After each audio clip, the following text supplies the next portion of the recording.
মই নবকুকে আপোনালোক সকলোকে স্বাগতম জনাই এই মুহূৰ্তত দিব বিচাৰিছো এটা অতিকে গুৰুত্বপূৰ্ণ খবৰ। কাইলৈ পৰা মুছলমান সংগঠনে অসমত প্ৰতিবাদী কাৰ্যসূচী ৰূপায়ণ কৰিব, জংগী আন্দোলন কৰিব বুলি এতিয়া হুংকাৰ প্ৰদান কৰিছে।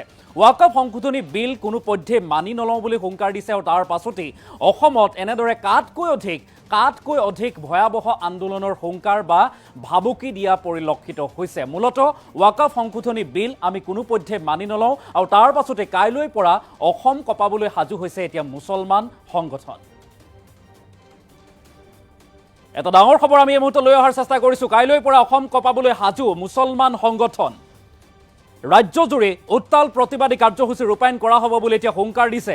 অসমত পুনৰ কাতকৈ অধিক ভয়াৱহ বা ভয়ংকৰ আন্দোলনৰ হুংকাৰ দিয়া পৰিলক্ষিত হৈছে। ৱাকফ সংশোধনী বিধেয়কৰ বিৰোধিতাৰে কৰিব এই জংগী আন্দোলন, এনেদৰে এতিয়া হুংকাৰ দিয়া পৰিলক্ষিত হৈছে। কোনোপধ্যে ৱাকফ সংশোধনী বিল মানি নোলোৱাৰ হুংকাৰ, কোনোপধ্যে মানি লোৱা নহ'ব বুলি এতিয়া হুংকাৰ দিছে আৰু তাৰ পাছতেই জংগী আন্দোলনৰ হুংকাৰ প্ৰদান কৰিছে। মুছলমানৰ অধিকাৰৰ স্বাৰ্থত এই আন্দোলন হ'ব বুলি ঘোষণা কৰিছে আৰু এই ঘোষণা কৰিছে অল আছাম ইছলামিক ৰিচাৰ্চ চেণ্টাৰৰ সভাপতি মুফতি মকিবুৰ ৰহমান আজাহাৰীয়ে। আৰু ৱাকফ বিলক লৈ কংগ্ৰেছে মাত নমতা অভিযোগেৰেও সৰব হৈছে আজাহাৰী। কংগ্ৰেছকো তীব্ৰ কটাক্ষ কৰিছে, সমালোচনা কৰিছে। বিজেপি চৰকাৰ অহাৰ মূল কাৰণ হৈছে কংগ্ৰেছ দলৰ বাবেই বিজেপি চৰকাৰ আহিছে বুলি অভিযোগ উত্থাপন কৰিছে। আৰু কংগ্ৰেছে স্পষ্ট কৰিব লাগে তেওঁলোকে মুছলমানৰ লগত আছেনে নাই, এই কথা স্পষ্ট কৰক কংগ্ৰেছে, এনেদৰে এতিয়া হুংকাৰ দিছে। নহ'লে সংখ্যালঘুৰ এলেকাত সোমাব নোৱাৰিব কংগ্ৰেছ, এই ভাবুকিও এতিয়া কংগ্ৰেছক দিয়া পৰিলক্ষিত হৈছে। ২৬ত সংখ্যালঘুৰ এলেকাত কংগ্ৰেছৰ প্ৰৱেশ নিষিদ্ধ কৰাৰ ঘোষণা কৰিছে আজাহাৰীয়ে। আৰু নীতিশ কুমাৰ লগতে চন্দ্ৰবাবু নাইডুক লৈও প্ৰতিক্ৰিয়া প্ৰকাশ কৰিছে মকিবুৰ ৰহমান আজাহাৰীয়ে। মন্তব্য আছে, কিন্তু মন্তব্য আমি শুনোৱাম, কিন্তু তাৰ পূৰ্বে আমি তথ্য জনাইছোঁ যে কাইলৈ পৰা অসম কপাবলৈ সাজু হৈছে এতিয়া মুছলমান সংগঠন। মুছলমান সংগঠনে অসম কপাব বুলি এতিয়া হুংকাৰ প্ৰদান কৰা পৰিলক্ষিত হৈছে। অসমত পুনৰ কাতকৈ অধিক ভয়াৱহ আন্দোলন বা জংগী আন্দোলনৰ এতিয়া ভাবুকি দিয়া পৰিলক্ষিত হৈছে। মূলতঃ ৱাকফ সংশোধনী বিধেয়কৰ বিৰোধিতাৰে কৰিব এই জংগী আন্দোলন। একমাত্ৰ কাৰণ হৈছে ৱাকফ সংশোধনী বিধেয়ক আমি মানি নলওঁ, এনেদৰে এতিয়া হুংকাৰ প্ৰদান কৰি পুনৰ ৰাজ্যজুৰি উত্তাল প্ৰতিবাদ, ৰাজ্যৰ ইমূৰৰ পৰা সিমূৰলৈকে প্ৰতিবাদী কাৰ্যসূচী ৰূপায়ণ কৰা হ'ব বুলি এতিয়া ভাবুকি দিয়া হৈছে বা হুংকাৰ দিয়া পৰিলক্ষিত হৈছে। বিশেষকৈ অল আছাম ইছলামিক ৰিচাৰ্চ চেণ্টাৰৰ সভাপতি মুফতি ৰকিবুৰ ৰহমান আজাহাৰীয়ে এই ভাবুকি প্ৰদান কৰিছে, কৈছে যে আমি ৰাজ্যজুৰি উত্তাল প্ৰতিবাদী কাৰ্যসূচী ৰূপায়ণ কৰিম। কোনোপধ্যেই মুছলমানৰ মৌলিক অধিকাৰ কাঢ়ি নিব বিচৰা এই ৱাকফ সংশোধনী বিধেয়ক আমি মানি নলওঁ, মানি ল'ব নোৱাৰোঁ আৰু ইয়াৰ বিৰুদ্ধে আমি জংগী আন্দোলন, ভয়ংকৰ আন্দোলন কৰিম বুলি এতিয়া হুংকাৰ প্ৰদান কৰিছে। মন্তব্য আছে এইগৰাকী মুফতি মকিবুৰ ৰহমান আজাহাৰীয়ে কি কৈছে, কেনেদৰে প্ৰতিবাদ বা জংগী আন্দোলন গঢ়ি তোলা হ'ব, তাক লৈ কি হুংকাৰ দিছে চৰকাৰক, মন্তব্য আগবঢ়াইছোঁ। প্ৰথমে কথাটো হ'ল এনেকুৱা, যদি ৱাকফ এমেণ্ডমেণ্ট বিলটো আচলতে পাছ হয় তেনেহ'লে আমিতো এইটো কোনো কাৰণত নামানো। আন্দোলন হ'ব আৰু জংগী আন্দোলন হ'ব, ইয়াতকৈ আৰু বিশেষ ডাঙৰ কথা নহয়। ঘটনাটো হ'ল এইটোৱে যে এইটো মুছলমানৰ এটা সম্পত্তি, মুছলমানৰ সম্পত্তি যদি আপুনি ক'বলৈ যায় এইটো কোনো কাৰণতে এইটো ভুল নহ'ব। আৰু ২ নম্বৰ কথাটো হ'ল যে নীতিশ কুমাৰ এইটো চাব লাগিব, চন্দ্ৰবাবু নাইডু এইটো চাব লাগিব, এই কথাটো চাব লাগিব আৰু তেওঁলোকে কি ধৰণৰ ব্যৱস্থা কৰে তেওঁলোকে এইটো কৰিব। কিন্তু ৱাকফ এমেণ্ডমেণ্ট বিল যদি ৰাজ্যসভাত আৰু লোকসভাত যদি পাছ হয় আমি কোনো কাৰণতে নামানো, আমি জংগী আন্দোলন কৰিম। ইয়াতকৈ আৰু ভয়ংকৰ যদি কিবা কৰিব লগা আছে সেইটো আমি ডেফিনেটলি এইটো কালিৰ পৰা কৰাৰ কাৰণে আমি বাধ্য হ'ম। ভয়ংকৰ মানে কেনেকুৱা ভয়ংকৰ জংগী আন্দোলন হ'ব, আন্দোলনৰ বাহিৰত আৰু কোনো ৰাস্তা নাই, আন্দোলনৰ বাহিৰততো আৰু আমাৰ কোনো ৰাস্তা নাই। গতিকে গণতান্ত্ৰিক হিচাপত আন্দোলন হ'ব, কিন্তু আন্দোলনটো বহুত ভয়ংকৰ হ'ব, আৰু কেনেকুৱা হ'ব এইটো আপোনালোকে দেখা পাব, কিন্তু গণতান্ত্ৰিক হিচাপে হ'ব, তাতকৈও বেছি হ'ব। জুই জ্বলা কথাটো মই কোৱা নাই, গণতান্ত্ৰিক হিচাপত হ'ব। আমাৰ মৌলিক অধিকাৰ পোৱাৰ কাৰণে গণতান্ত্ৰিক হিচাপত যিখিনি কৰিব লগা আছে সেইখিনি আমি অসমৰ ভিতৰতো আৰম্ভ কৰিম ইনশাআল্লাহ। আমি আজিৰ দিনটো চাই আছোঁ, ৫ তাৰিখে আমাৰ এটা মিটিং আছিল, যদি আজি বিলটো পাছ হৈ যায় অহাকালি আমাৰ মিটিং হ'ব। অসমত যিমান সংগঠন আছে, দল সংগঠন আছে, অহাকালি আমাৰ মিটিং হ'ব গুৱাহাটীৰ ভিতৰতে। আৰু মিটিং হোৱাৰ ভিতৰতে অহাকালি সকলো দল সংগঠন মিলি আমি আলোচনাত বহিম। আলোচনা কৰাৰ পিছত আমাৰ সিদ্ধান্ত এটা লোৱা হ'ব। আগতীয়াকৈ মই আপোনালোকক কৈছোঁ, যদি আজি ৱাকফ এমেণ্ডমেণ্ট বিলটো পাছ হয় ভয়ংকৰ আন্দোলন হ'ব গণতান্ত্ৰিক হিচাপত। এইটো আজি তেওঁলোকে যি ধৰণৰ কৈ আছে এই কথাখিনি সেই ধৰণৰ পুৰা তেওঁলোকে কোনো কাৰণতে নকৰে। ইয়াৰ আগতে আমি 3 তালাক লৈ চাইছোঁ আৰু বহুত কিবা কিবি লৈ চাইছোঁ, 370 আমি চাইছোঁ, 35 আমি চাইছোঁ। যিমানখিনি বস্তু তেওঁলোকে পাৰ্লিয়ামেণ্টত উত্থাপন কৰে বিলটো পাছ কৰাৰ কাৰণে আজি কিৰণ ৰিজিজু ডাঙৰীয়া যিখিনি কথা কৈছে সেইখিনি কথা তেওঁ ৰাখিব পাৰিবনে? কোনো কাৰণত সেইখিনি কথা ৰাখিব নোৱাৰে। আজি এই কাৰণে তেওঁলোকে কথাষাৰ কৈছে যে বিলটো কোনো ৰকম তেওঁলোকে পাছ কৰিব লাগে। আৰু আমি ধিক্কাৰ জনাইছোঁ, তাৰ লগতে বিশেষকৈ বিহাৰৰ মুখ্যমন্ত্ৰী ডাঙৰীয়াক অনুৰোধ জনাইছোঁ। তেওঁ যিহেতু মুছলমান দৰদীৰ কথা কয়, মুছলমানৰ কথা কয়, গতিকে বিহাৰৰ মুখ্যমন্ত্ৰী ডাঙৰীয়াক বিনম্ৰভাৱে অনুৰোধ কৰিছোঁ, তেওঁৰ যিখিনি MP আছে, চন্দ্ৰবাবু নাইডুৰ ডাঙৰীয়াৰ যিখিনি MP আছে, সেই MP বিলাকে যদি আজি বিজেপিৰ সাথ দিয়ে তেনেহ'লে ভৱিষ্যতে মুছলমান তেওঁলোকৰ লগত কি কৰিব সেইটো তেওঁলোকে কৰিব। গতিকে আমি অসমৰ পৰা এইটো স্পষ্ট ভাষাৰে আমি ক্লিয়াৰ কৰি দিছোঁ, অকাপ এমেণ্ডমেণ্ট বিলটো যদি পাছ হৈ যায় আমি কোনো কাৰণত নামানো, আমি জংগী আন্দোলন কৰিম। সংবিধানৰ ভিতৰত থাকি যিখিনি আন্দোলন কৰিব লাগে সেইখিনি আন্দোলন আমি অহাকালিৰ পৰা আৰম্ভ হ'ব ইনশাআল্লাহ। মইতো অসমত যিটো ৰাজনীতিক বিৰোধী দল আছে মইতো নাভাবোঁ, আৰু মইতো স্পষ্টকৈ ক'ব পাৰোঁ, ডেফিনেটলি ক'ব পাৰোঁ, কংগ্ৰেছ যিহেতু ইয়াতে মাত নামাতে, যি ধৰণৰ মাত মাতিব লাগে কংগ্ৰেছ যি ধৰণৰ মাত অসমৰ ভিতৰত তেওঁলোকে নামাতে, সেইটো আমি ভালদৰে জানো। কিহৰ কাৰণে নামাতে সেইটো আপোনালোকেও জানে, কাৰণটো নাজানো। তেওঁলোকে কিবা এটা ইছ্যু আছে, ভোটৰ অংক এটা আছে, 26ৰ অংক এটা আছে, হিন্দু মুছলমানৰ অংক এটা আছে। আমি পূৰ্বৰ পৰাই চাই আহিছোঁ কংগ্ৰেছে যি ধৰণৰ বিৰোধী প্ৰাৰ্থী হৈ যি ধৰণে মাত মাতিব লাগে তেওঁলোকে নামাতে, ডেফিনেটলি নামাতে। এটা কথা স্পষ্ট, বিৰোধী যদি আমাৰ কাৰণে কথা নকয় আৰু সঁচা কথাটো যদি নকয় তেনেহ'লে 26ত আমাৰ এলেকাবিলাক যিখিনি আছে সেই এলেকাবিলাকত কিন্তু কংগ্ৰেছেও সোমাব নোৱাৰিব, এইটো স্পষ্ট কথা। আমাৰ যিখিনি এলেকা আছে আমাৰ এলেকাখিনিত কিন্তু কংগ্ৰেছেও সোমাব নোৱাৰিব।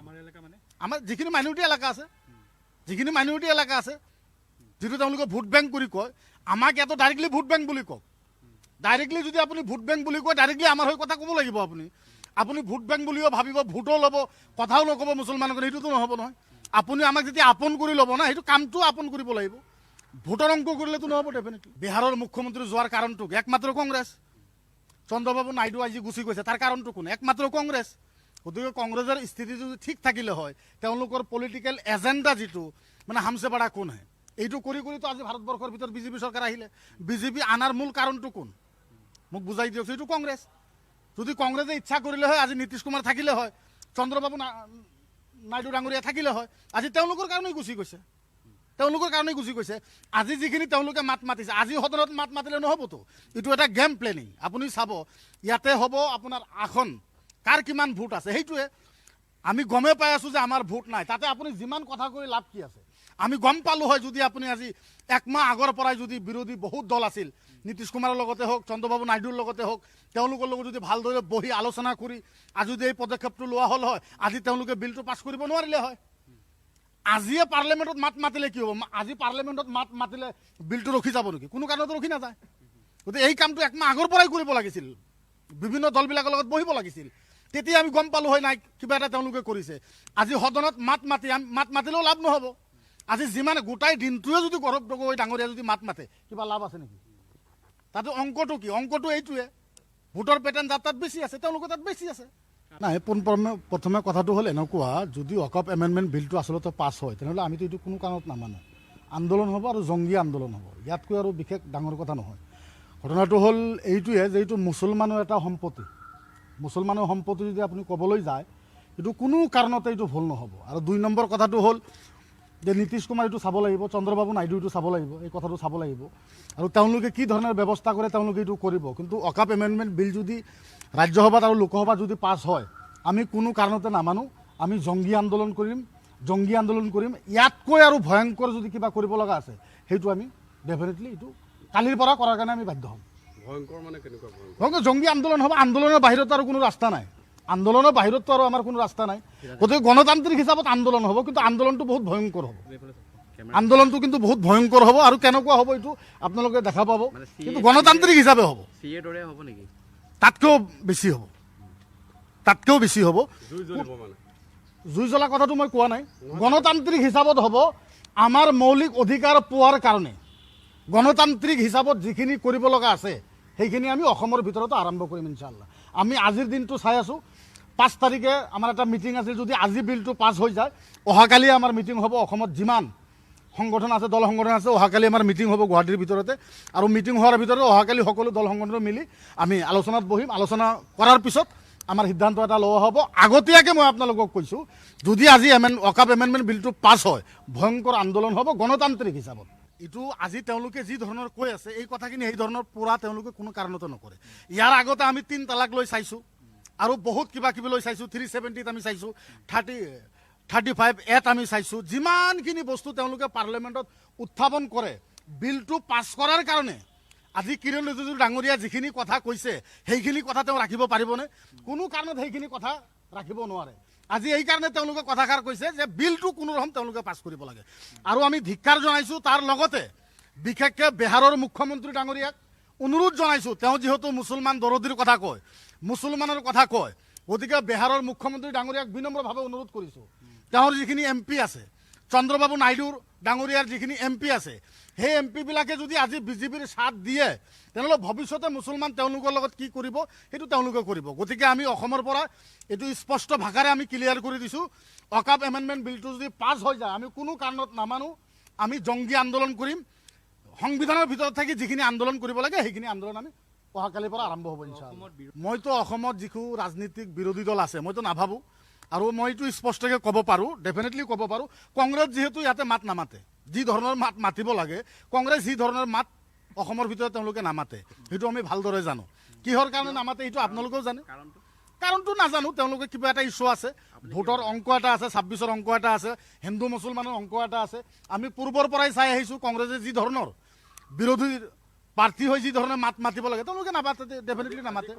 এটা কথা স্পষ্ট, বিৰোধী যদি আমাৰ কাৰণে কথা নকয় আৰু সঁচা কথাটো যদি নকয়, তেনেহ'লে 26ত আমাৰ এলেকাবিলাক যিখিনি আছে সেই এলেকাবিলাকত কিন্তু কংগ্ৰেছেও সোমাব নোৱাৰিব, এইটো স্পষ্ট কথা। আমাৰ যিখিনি এলেকা আছে, আমাৰ এলেকাখিনিত কিন্তু কংগ্ৰেছেও সোমাব নোৱাৰিব। আমাৰ যিখিনি মাইনৰিটি এলেকা আছে, যিটো তেওঁলোকে ভোট বেংক বুলি কয়, আমাক ইয়াতো ডাইৰেক্টলি ভোট বেংক বুলি কওক। ডাইৰেক্টলি যদি আপুনি ভোট বেংক বুলি কয়, ডাইৰেক্টলি আমাৰ হৈ কথা ক'ব লাগিব। আপুনি ভোট বেংক বুলিও ভাবিব, ভোটো ল'ব, কথাও নক'ব মুছলমানক, সেইটোতো নহ'ব নহয়।